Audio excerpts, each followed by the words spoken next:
All right, folks, United States forces striking more than 85 targets in Syria and Iraq. Multiple aircrafts were used, including long-range bombers flown from U.S. soil. And the White House warns that today's strikes are just the beginning. Let's bring in Georgia Congressman Rich McCormick, who sits on the House Foreign Affairs Committee. Congressman, really good to have you. You weren't given any warning of this, were you? And by the way, do you have any intel as to when the next wave of attacks, of retaliatory attacks, will happen? I think we're all given warnings. As a matter of fact, we got way too much warning. We're announcing that we're going to hit these targets, that we're going to hit multiple targets. We gave them time to evacuate. We've seen intelligence that's not even classified of people evacuating these places that we knew we'd attack. That's absolutely the wrong tactics, the wrong strategy. The fact that we waited years now.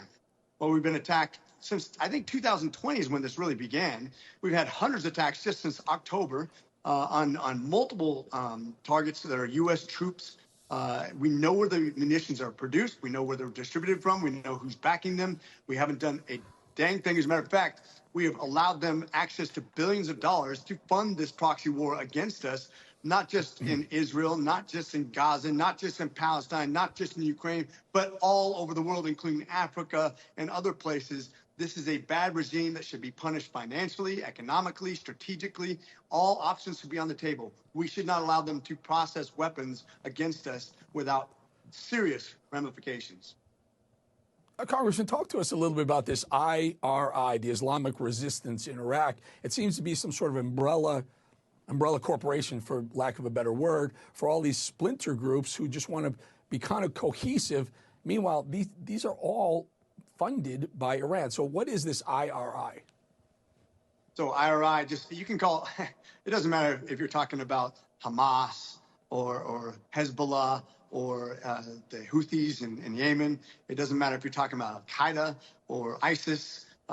Any group that supports violence against the United States has to be gone after specifically. Now, the problem is we have a lot of targets, but you remember when we went after Qasem Soleimani, there was no warning. When we went after Muammar Gaddafi, there was no warning. We just pulled the trigger, we destroyed bad guys, and they keep their head down and they stay out of our way. Now, we're going to see very quickly whether this has been an effective attack at all. But if the attacks on U.S. troops are not ceased immediately, it wasn't. And quite frankly, I think we need to step it up. Anytime and it shouldn't be something that's commensurate. It should be absolutely escalated. When we go to warfighting school, when we learn how to execute warfare, the Clausewitzian life school, when you talk about on war, you come at them with everything you have and the bad things stop.